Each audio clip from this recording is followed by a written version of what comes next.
Hello everyone. Welcome to WonderWorks.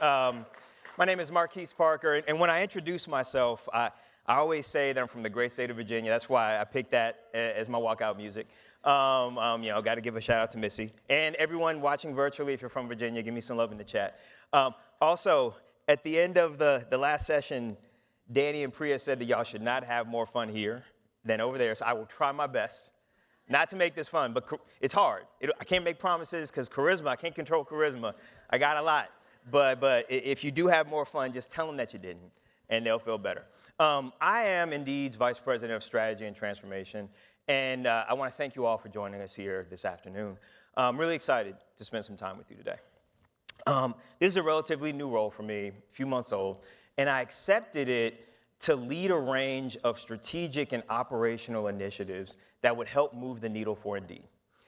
When our Chief Revenue Officer, Maggie Hulse, originally pitched the role to me, she described it as leading a smoke jumper team that would tackle some of Indeed's toughest problems. And then later, when I talked to our Chief People and Sustainability Officer, LaFawn Davis, about the role, she described it as, we're gonna go fix some stuff. She didn't actually say stuff, but I'm on stage, I have a mortgage to pay, I've got an 8-year-old that wants to go to college one day, so I'm not getting fired for saying the real word here. But as I look at all of you in the audience, I realize that as HR leaders, talent leaders, you're basically doing the same thing that my new job is to do. You're the firefighters who are jumping out of the helicopter in the middle of the fire trying to put it out so your companies don't burn down. You're the ones out there fixing some stuff to ensure that your companies run smoothly. You're the unsung heroes of your organizations, and we want to share some information with you over the next few hours that we hope will help you save the day each and every day. So in the panels that follow, or the presentations that follow, we'll be taking a closer look at what the world of HR needs in the reality of today. Leaders from Indeed, Glassdoor, along with some other workplace experts, will share their insights on topics like work-life, DEI, and work well-being. So that first one, work-life, that may be a new term for some of you, because it was a new term for me until about a month ago. And once I learned what it was, it clicked. So let me explain a little bit about it. So once upon a time, people had work and people had life. Work, life, two totally separate ideas. That is until, for many people, work began to creep into life, and then all of a sudden you start hearing conversations about work-life balance and how important it is because the overlap. So now things have evolved, and the concept has grown much, much bigger. Work-life is all about how our professional and personal lives are increasingly overlapping and erasing the former hard line that used to exist between being at home and being in the office. And so work-life offers a perspective into how we might build a healthier relationship between work and life.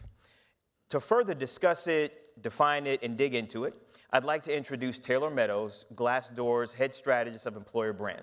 He'll share some wisdom of his own, and then he'll bring in Glassdoor CEO, Sutherland-Wong, and Sarah Tilley from ServiceNow to share some of their own thoughts in a fireside chat right here. So Taylor, please come to the stage.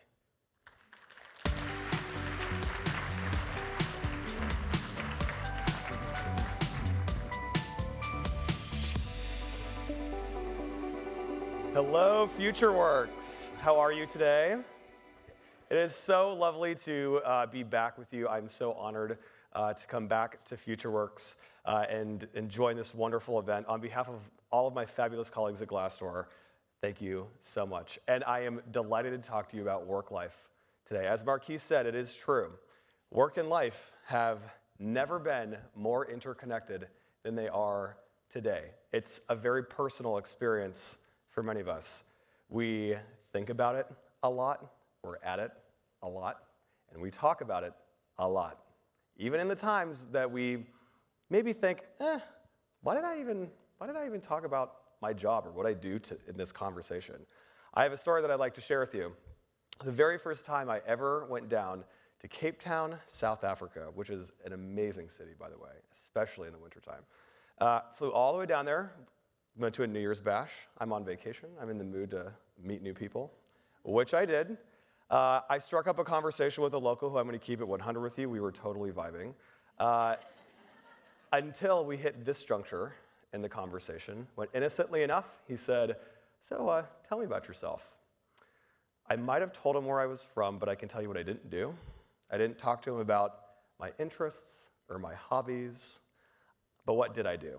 Just dove right into what I do for work. Oh, I'm in tech. I work at Glassdoor, like all proud. I'm in employer branding, and employer branding is, and as I began to give him a literal definition of what I do for a living, when I tell you that this man waved me quiet and yawned simultaneously, like yawned, it's not what you want.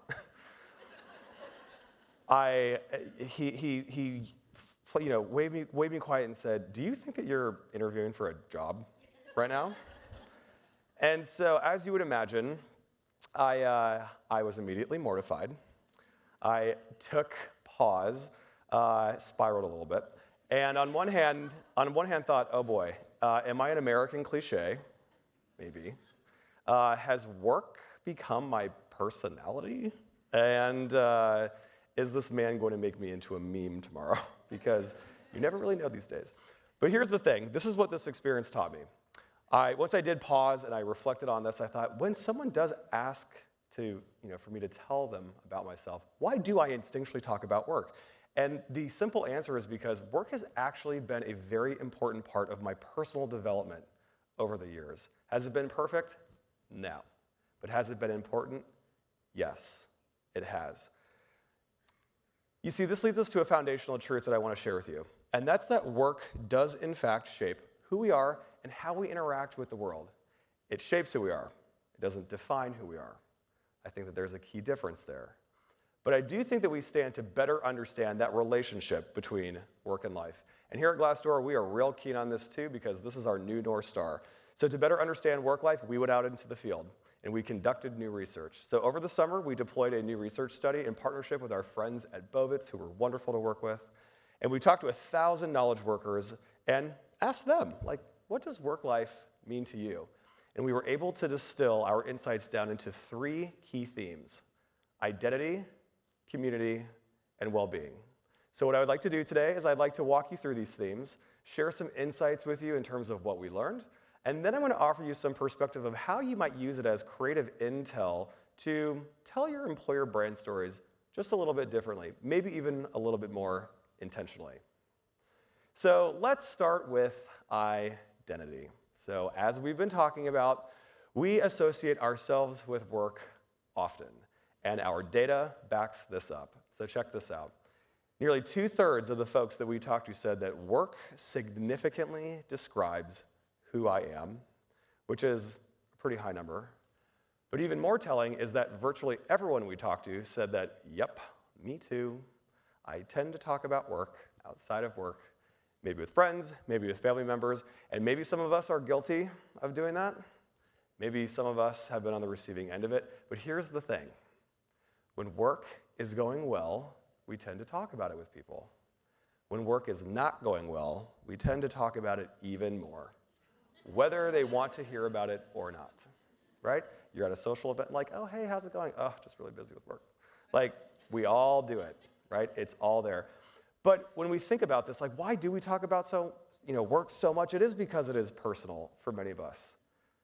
You see, I genuinely believe that choosing the right employer comes with immense pressure for folks, right? They don't want to get this wrong because they know how much time they are going to spend at work, and they know how much energy it's going to take. And hey, I think that, from talent professional to talent professional, I think it's a really important moment for us to just take a second with each other and remember that searching for a new job is an emotionally taxing process.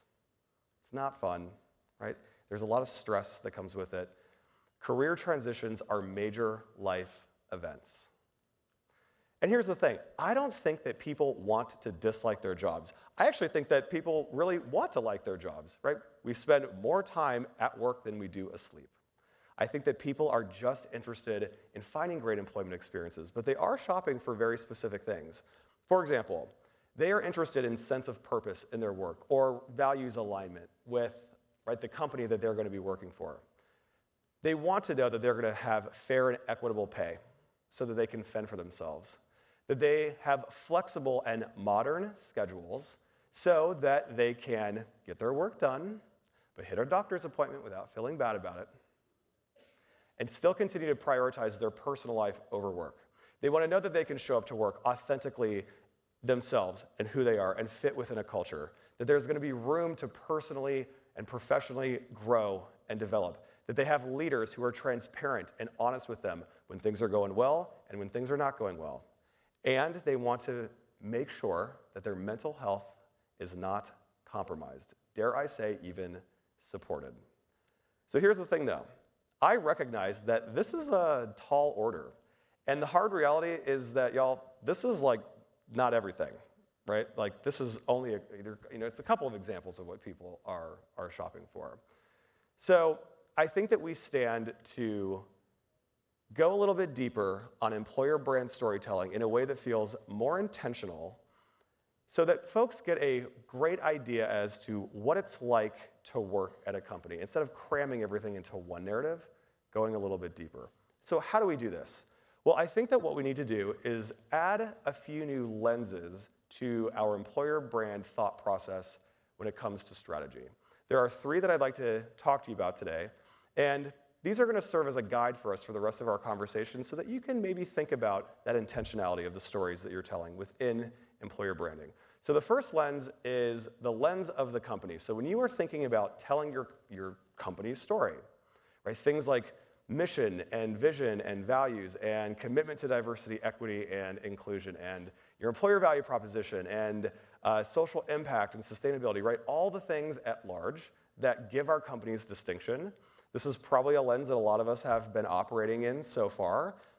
But here's the thing. This is a very important lens, right? It's important to talk about all of those things because they act as qualifiers for folks to even begin to determine, like, okay, is this company in alignment with what I believe and what I want to invest my time in? Do I want to invest the time to apply in an interview here? Right? It's a great first step. But those kinds of stories, is that where people actually experience the brand on the day-to-day? I would actually argue that it's not. So I think that we need to add a second lens, which is the lens of a team or a division or a department, right? The actual unit that someone is going to spend time thinking about telling stories that highlight individual colleague relationships, or the managers on the team that are going to be making that impact, or the work that is being done within that unit that people can contribute to. But then we need to focus even deeper on the lens of the individual, right? Maybe through the context of their role, but what are the skill sets? What's the experience that someone individually is going to have at that company? So here's the thing. When these lenses are all working together, we should begin thinking about it something like this. What is the company and the team going to give to that individual? But then conversely, what is that individual going to give back to the team and the company? Because when these things are working in harmony, something great happens. Culture happens, right? This is where culture is made. And when people are having a great culture experience, they're having a great employee experience. And you might have heard me say it before, but I'll tell you again. At the end of the day, your employee experience is in fact your employer brand. So what I would love to do is I would love to apply our themes and filter them through our lenses from the perspective of the job seeker to just simply spark some creativity. So through the lens of the company, how is the company's reputation going to affect my own? Because people are paying very close attention to, yes, how companies treat their employees, but they're also paying attention to how customers are looked after, the quality of products and services that that company is putting out into the world, how leadership communicates externally. People want to be proud of where they work, right? They don't want to be ashamed of where they work, right? So they're paying attention to all of these things. At the team level, folks think to themselves, am I going to be proud to represent this team cross-functionally? So what's the internal brand of that team? And then specifically, how do I see myself contributing excellence to that team? Right? What contributions am I going to be able to make? Or maybe even better yet, what is a gap that exists that I might be able to fill to really leave my mark? You see, right here, this is why it's so important to highlight actual employees at your company, in your employer brand material, and in your assets and in your content, Maybe moving away from that stock imagery and photography that feels a little distant and cold, because people want to see the impact that others have made on the company so that it could be potentially a reality for themselves. Right? It's all about positioning yourself in a way that allows you to create culture and community in the workplace. So, speaking of community, let's transition to our second theme. As adults, we really do experience a dwindled social sphere, right? Making work a really important place to develop relationships as we get older. And community at work is woven in many ways, maybe a little bit more formalized. So it could look something like volunteering opportunities, in-person social gatherings, ERG networks, transparent and consistent town halls, or even virtual platforms. I can tell you here at Glassdoor, that is where we are sorely focused right now. If you were to open up our app right now, you would see something new, that our heritage platform is now grounded in community conversations, and they happen in what we call bowls. So now it's a new place to allow folks to connect with their immediate colleagues or industry peers, anonymously or not, in a way to encourage open and honest dialogue in maybe a way that they haven't experienced in the past, right? A new way to build community. And these things are very important. But friends, I want to remind you of something. Building community, either at work or not, is actually done in a lot simpler of a way. It's really the little moments that make community meaningful, right? It's taking time to connect with your colleagues and ask how the family is doing. Or when you've got a little one, right, poking their head in on a call, right? It's met with joy, and it's met with a little bit of comic relief. It's when folks on the team have the opportunity to teach each other new skills. Maybe it's a brown bag lunch and learn every once in a while. It's taking the time to start a meeting and maybe not dive directly into an agenda, but just taking time to connect. Maybe you get a little bit creative. Maybe every week you assign someone new to choose a 6-minute TED Talk short. You all watch it together and take 5 minutes to talk about what feels relevant to you. It's those of us who have famous pets in the office or on Zoom, or when you just get together to celebrate a cultural moment. See, here's the thing. When you begin to capture these moments, what it's going to do is it's going to inspire the way in which you talk about your brand, and it's going to humanize it. And it's going to allow you to humanize that brand across every surface that your employer brand touches. So your corporate career site, your company profiles, your recruitment ads, your interview questions, your social media content, literally all of it is going to feel much more relatable and much more human. You see, at the end of the day, relationships matter. 3/4 of the people we talked to said that it's actually relationships at work that increase my desire to stay at my company longer. So then this would suggest that investing in community efforts is going to influence retention for you. And retention is as important as attraction when it comes to employer branding. So let's apply community, filter them through our lenses from the perspective of the job seeker. Through the company lens, how does this company build culture outside of meetings? So to my senior leaders in the room, I recognize that we're all at work to get things done and to make money, but you have to invest in camaraderie, because if you don't, people are going to burn out, and they're going to burn out fast, and they're going to start to feel like robots. And we've already got robots working for us right now, right? It's really about building that sense of community at work. What would individual teams say are their uniting team values? Do teams have charters, for example, that they could maybe use to, I don't know, fluff up a job description to make it feel more of like a story and less like a bulleted list of just role and responsibilities? And then from the individual perspective, how much of myself could I really reveal with my peers? I think that this starts at the manager level. Of the times that I have seen managers exercise vulnerability, you know what that does? It creates psychological safety on a team. And psychological safety allows people to feel more like themselves, that they can be more open and bring more of themselves to the team and the culture at large. And when they do this, there's going to be a greater sense of safety, a greater sense of security, and a greater sense of support. Speaking of support, let's transition to our final theme of well-being. This is a hot topic in our industry right now. I'd be remiss if I didn't acknowledge my peers at Indeed who have done such great work in the well-being space. If you're interested in learning how you can quite literally measure well-being and tie it back to business performance, come back to that session this afternoon because it's chock full of good insights. But for the sake of our conversation, I want to talk to you about well-being through the perspective of support in the workplace. And there are two that I want to discuss with you. The first is structured support, which I believe is table stakes. What does structured support look like? This is when you need to really, kind of go above the line and lean on your company for support. So it's the times that, you need to lean on HR to navigate a sticky situation. Or it's when you have a company who invests in innovative internal tools so that you can get your job done more efficiently and less stressfully. It is wellness programs like, apps and workshops and gym reimbursements and all of those things. Ongoing inclusion initiatives that reinforce protections we have in the workplace. And I would argue that structured support looks like comp and benefits. Because I'll tell you something, one of the ways I know I feel supported at work is knowing that I have a competitive and equitable paycheck coming my way every 2 weeks, and that I have a comprehensive benefits plan that allows me to tap into it should something happen. But friends, with structured support comes unstructured support. And unstructured support is really what leaves a culture legacy in the workplace. And it is no more complicated than this. It is when you have colleagues who have your back, no questions asked, when you need to take time off. Or when you have a manager who is responsive and compassionate. Or that your work pals, your leadership, celebrate your individuality. I can remember early in my career, I experienced a pretty notable health scare, and I had to take extended time off. And I do remember having a great HRBP who walked me through my benefits, explained how I can use them, kind of reduced that stress. But you know what I really remember? I remember how my colleagues and my manager totally stepped up for me.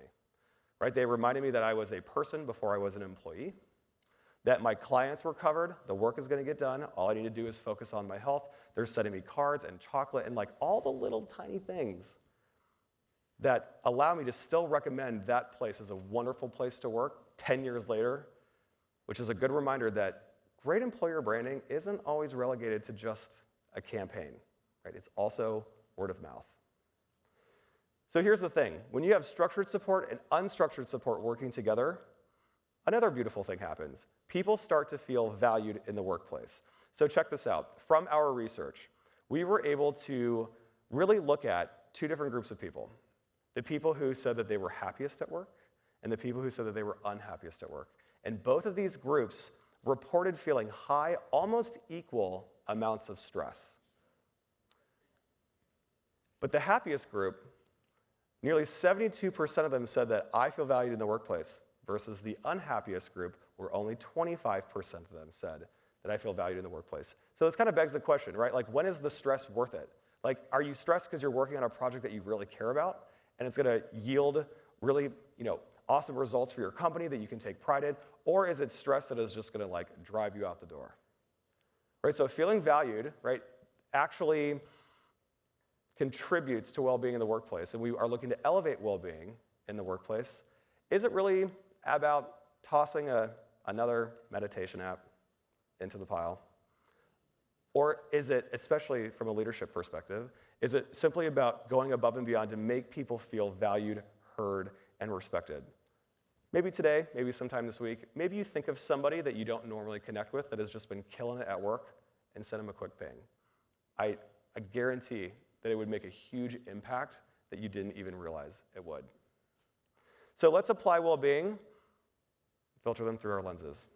So through the company lens, what well-being benefits at your company do people just love that you can continue to talk about? What do your reviews say on Glassdoor? Because they're not going to lie to you. But they will tell you what people love. And it definitely is a great place to start. But I want you to also think about, what are examples of the times that your teams have shown up for each other in moments of chaos? Not just celebration, not just birthdays, but chaos. And then individually, how are folks going about showing that they value and appreciate other people? Because this right here, this is the kind of thing that you should be talking about in an interview, which is also an employer brand touch point. It doesn't just exist in content. But people are really looking for examples of how they feel they're going to be supported at work. So here's the thing. We've covered a lot of ground in a short period of time, but I want to bring it all together for you in one easily digestible snapshot. And spoiler alert, this is the money slide, so if you're going to take a picture of anything, it should be this. My goal is for you to leave today, for you to answer 3 questions for yourself. What is your brand known for? Why do people stay at our company? And when they are ready to depart, Why are they better now than when they got there? If you can answer these questions, this is going to serve as your blueprint that's going to supercharge your employer brand. It's going to make it feel stickier. It's going to make it feel more inviting. It's going to be more sought after. And it's all going to be rooted in this newish thing that we're calling Worklife. So FutureWorks, let's make work-life better together. We have a special treat for you. I'd like to hand the stage over to two people who know a thing or two about building great culture at their companies. First, I would like to introduce Sarah Tilley, who is the Senior Vice President of Global Talent at ServiceNow. ServiceNow is one of our absolute best customers and an amazing brand. And of course, Sutherland-Wong, who is our very own CEO at Glassdoor. So thank you so much for having me. Please welcome. Good job, man. That was awesome.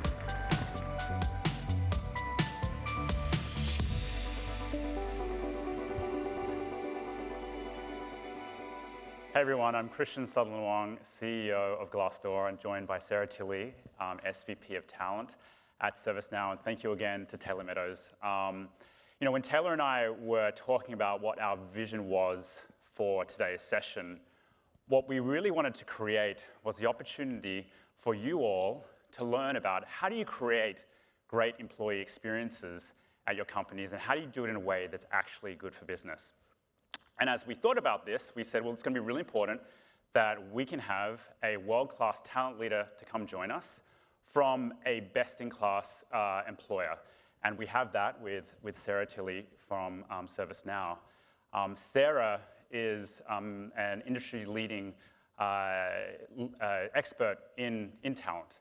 She's spent a lot of time leading talent in the entertainment industry, first at Warner Brothers, and then spent 12 years at Disney, rising through the ranks to become VP of Talent there. And then 2.5 years ago, she joined ServiceNow at a time when ServiceNow is going through incredible growth to be SVP of Talent there. If you've been tracking ServiceNow, you'll see just in the last year, the ServiceNow stock is up 65% year on year. And they're not a small company. They're a Fortune 500 company, so it's pretty huge. And a big part of ServiceNow's success is its people and the employee experiences that it creates for its people. And that's why we think you have so much we can learn from ServiceNow. At Glassdoor, we track ServiceNow really closely. For many years, we've seen them do so well on our platform. For the last 3 years, they've been on our best places to work list. In fact, last year, they were number 3 on best places to work. And they're also on our list of best-led companies. They have a 4.4-star rating on Glassdoor, and that's out of 5, so it's pretty high, and a CEO approval rating of 96%. So again, a lot we can learn from ServiceNow. So Sarah, I'd love for you to tell us a little bit about ServiceNow, and in particular, what is the work-life experience for your employees at ServiceNow? Thank you, and thanks for having me here, Christian. Yeah. It's been a pleasure.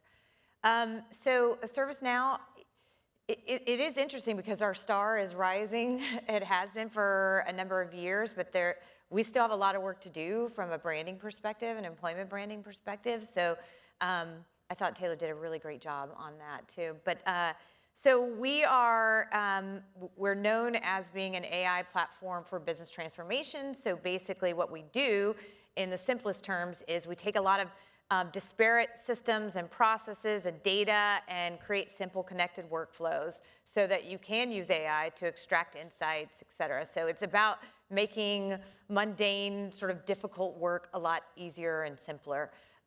We've got about 25,000 employees across 33 countries and 71 offices, roughly around $10 billion in revenue, and about 85% of the global Fortune companies are customers of ours. So talk about work-life. So we are a fast-growing tech company, so we work hard, we drive hard, which means we've got to pay a lot of attention to the experience people are having on this topic. And I really do think that the biggest sort of impact that is happening on people's lives at work is the manager. And Taylor touched on this a little bit too. So it is, is the manager checking in? Are they just asking how employees are doing? Are they modeling the behavior? and when I say modeling the behavior, again, I liked what Taylor touched on in terms of just exhibiting, vulnerability, being transparent, but also, you can talk about your work-life programs all day long. You can talk about PTO, but are you actually taking it? Are you actually, going to your kid's soccer game or doing whatever is the priority outside of work? So it is reminding or teaching leaders these simple things, initiate conversations, and formal training on how to recognize burnout. So we really spend a lot of time thinking about the role that the manager and the leader plays. And then we have unlimited PTO in the US. We have, 6 well-being days globally, which are everyone pretty much unplugs, which is phenomenal. And there's a lot of things that we're looking to do to support people in terms of their holistic, work life. But I think that those are the things that the manager role, are you enabling programs? Are you inserting as much flexibility as you can? Prioritizing what you're working on? Those are some of the things that we're focusing a lot on. Great. I mean, that's a really great overview of what you're doing at ServiceNow. It leads me to my next question, which is, when a lot of time when people think of what creates a great employee experience, what leads to a great Glassdoor score, and in my role, people often ask me that all the time. And people generally think it's like these things like around work-life balance, or it's PTO, or it's about perks, the meditation apps, or things like that.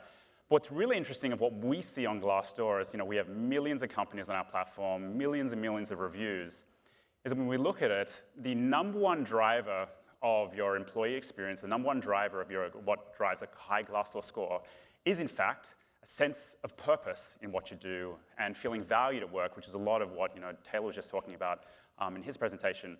I'm curious, do you see this at ServiceNow, and what is your approach to helping employees feel a sense of purpose at work?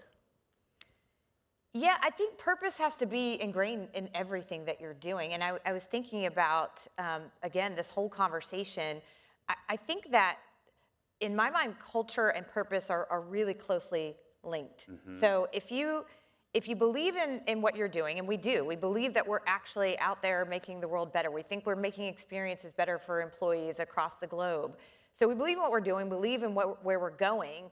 And I do think that comes to life in your values too. So if being purpose-driven is one of your values, then it becomes a way of being. So we have 4 values that we sort of attach everything to. Yeah. And now I'm like, please let me remember them right now. Win as a team. Oh my gosh, create belonging. It's being on stage. Will make you go sort of blank in the brain. Win as a team. Where's my ServiceNow folks? Create belonging. Stay hungry and humble, and wow our customers. Thank you, Faz. Good job. So these are the things that we're bringing into everything that we're doing, and we're talking about them all the time. And we're some of the things that Taylor touched on too. It's like, how do you make this big company? 25,000 is big. I mean, and we've been growing. Yeah.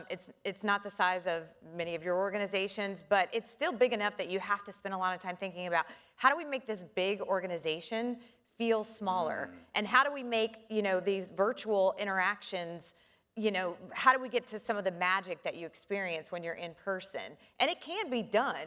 Yeah. Again, I think, our culture is we're pretty optimistic. We're silly. We use humor a lot. Yeah. Our town hall, we call it SNL, ServiceNow Live. We actually had Dana Carvey come and impersonate our CEO, and they leave the chat open. People are in there actually sharing their point of view about what's happening, and it's a very transparent, supportive, optimistic, authentic culture. And I think that you have to bring that to life, and you have to create those moments, the space for people to be human and to connect. So again, I think if being purposeful in what you're doing isn't a part of just the ethos of your company, and you sort of started with this too, like, we 100% believe people are at the heart of our company. Yeah. And so people care about living purpose-driven lives. Yeah. So you have to be able to articulate that. And it's, I think you can be doing a job that you love like the actual work that you're doing, you really enjoy.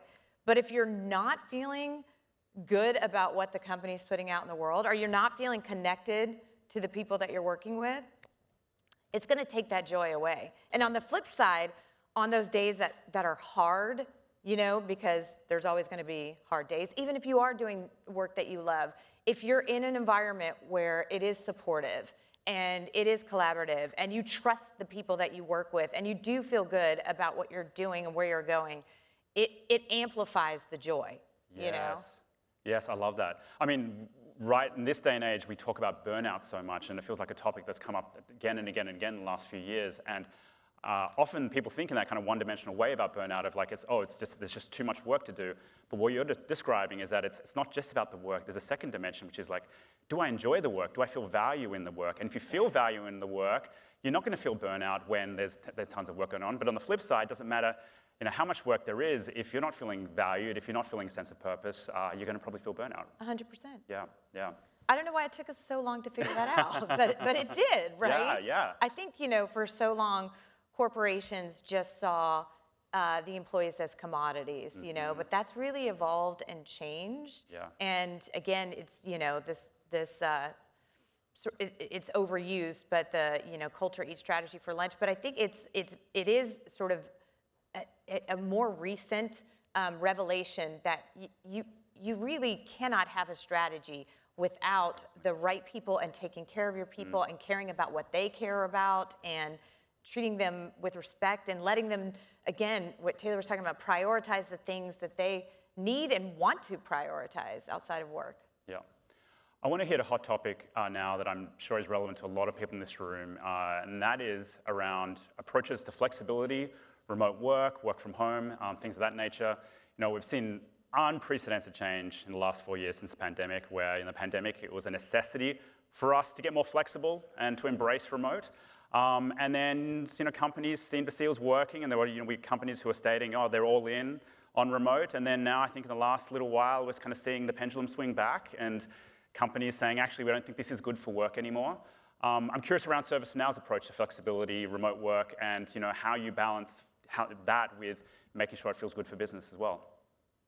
Yeah, we haven't taken a hard line on this at the enterprise level, and that's really by design, because we do believe in inserting flexibility as much as possible wherever possible. We also know that there are times when it's just going to make sense for people to spend a certain amount of time together in person, whether that's in a specific functional area or on a project or initiative. We know that there's going to be value in that. And then there are some times, again, when we talk about building community, that we're really trying to encourage that. We're really trying to entice people to come into the office and spend time together. But overall, what we're prioritizing are results over how many hours you're putting in, exactly where you're spending your time, and more on what are the results that you're driven. Let's be really tight on our KPIs across our different domains, and inform ourselves through data.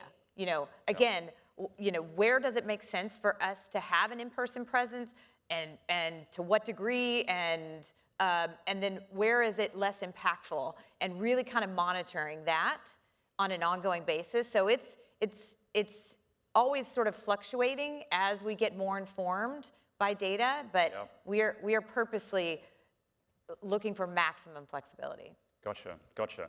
I feel like there's, as people and leaders have struggled with some of the flexibility concepts, some of it is around this feeling like we need to get people together for productivity purposes, and to your point, you're still looking at the results to see do you actually need people to be in the office to get stuff done.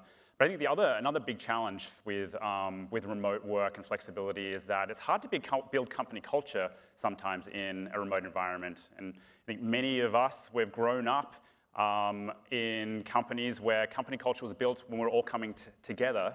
But it's different now in today's world. And so, Glassdoor, we've been very focused on this because we see this as an opportunity for Glassdoor to help employers around the world, and we've been trying to build community features into our platform. You'll see a lot more community conversations. You'll see these things that we call company bowls, where employees from a particular company can come together to connect with one another. I'm curious around how you think about, given that you are leaning in flexibility at ServiceNow, how are you thinking about still building company culture? And also, you have a pretty active company, Bowl on Glassdoor. What have been your learnings from, how that plays? I think a lot of it goes into, it's sort of connected to everything we've been talking about too, which is, are you creating space for actual real human connection? So, on those virtual meetings, are you, is the behavior sort of modeled by leaders that they're taking the time to really have a genuine interest in what's happening in the lives of their people? Not as a tactic, but because it's enjoyable for them as well, to know the people that they're working with and to be invested.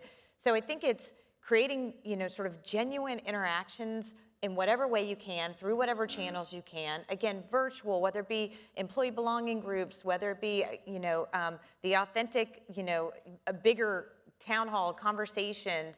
And I loved what Janice Bryant was talking about earlier, and it kind of goes to what we were talking about in terms of purpose, where she said she grew up in a culture where it was about doing good and doing well. And I feel like that really resonated because it is about, are you doing well? And, and checking in on people, but also reinforcing the purpose that I think builds that community that we were talking about. So, and reminding people, are we doing good? Are we doing good, like not just in our work, but are we doing good in the world? And regrounding in that purpose does help, I think, to strengthen the community, for sure. I love that. I want to move us along to another really important topic in the workplace, and also one we've seen a lot of change in over the last 4 years, and that's the investments in DEI. And I'd say, last 4 years, we've seen a lot more focus on this as an area, and then again, I feel like there's been a pendulum swing back where you're now seeing some companies coming out saying, actually, we're investing less in DEI, and on Glassdoor's platform, we've seen the last year, there's been a 75% decline in DEI-related job postings on our platform, kind of speaking to this change. I'm curious around ServiceNow's approach to DEI. Do you see this as something you want to do? Is it a moral imperative for you? Is it a business imperative? How do you view it? I think it's both. I think it's a strategic imperative, quite frankly. And I personally feel very proud to work for an organization that continues to make this an important priority, up to our CEO level, who will talk often about how we're better as an organization. We're more innovative. We do have a stronger culture and community when we're prioritizing this, and we're going to see better results. And I think that either you don't believe in the business case, or you're driven from a place of fear in the, with the emerging sort of environment. And I think that when given those choices, we're working for an organization and for a leader who has said what we benefit from as a society, but also as a business, far outweighs any fear that we should have on this topic of litigation or whatever, fill in the blank. And I think that we're going to see over time that proves to be true. That plays out. The organizations that continue to say, we're going to diversify, and all dimensions of diversity are important. Again, it's not just the traditional ones that, maybe carry a little more, or getting a little more attention, but all dimensions of diversity. So we need people that think differently, that operate differently, that consider innovation and risk in different ways, that, creatively produce differently, interact differently, have different backgrounds, experiences, all of it, that we're going to be better. We're going to be better able to serve our customers. We're going to be better able to serve the communities that we're operating in if we are prioritizing that. So we 100% are, I would say, not only have we not backed off of it, we're doubling down on it. Leaning into it, love that. Yeah. I love that. I see we're running short on time, so I'm going to kind of wrap us up with, we've talked a lot about and got a good picture now of what the internal view of the employee experiences is at ServiceNow. How do you then transform this into an external view of how do you build your ServiceNow employer brand in the community? And as Taylor said, it's not just a company-level employer brand, but also increasingly a team-level employer brand as well. How do you think about that? And what's other general advice you give to the audience as they think about building their employer brand? Yeah, I mean, I hate to keep referencing Taylor's, but I thought it was so good because it really is about using the voice of the employees and just clearly articulating what's in it for you, what's this experience going to be like, what's the experience of you as an individual, but also the team, because we have our kind of macro culture, but there's a lot of subcultures that exist. That's going to be true of any organization. So understanding what is the subculture like within that team, and having the employees and the leaders tell that experience, create user-generated content that is actually going to like make it real authentic and make it real clear. We're pretty fortunate with the progress that we've been making at the company level, and recently we announced Idris Elba as our sort of brand ambassador, who we think represents our values and our drive. Because we're still not on the map of a lot of people, even though a lot of organizations are partnering with us closely. And so, we've still got some work to do on the macro sort of branding, but at the individual level, I think you've got to amplify the voices within. Love that. So the one piece of advice I'm taking away is if you want to build a big employer brand, get Idris Elba to represent your company. It helps. He's taken them. But ladies and gentlemen, please give a round of applause to Sarah Tilley from ServiceNow. Thank you. And thank you all for your time today.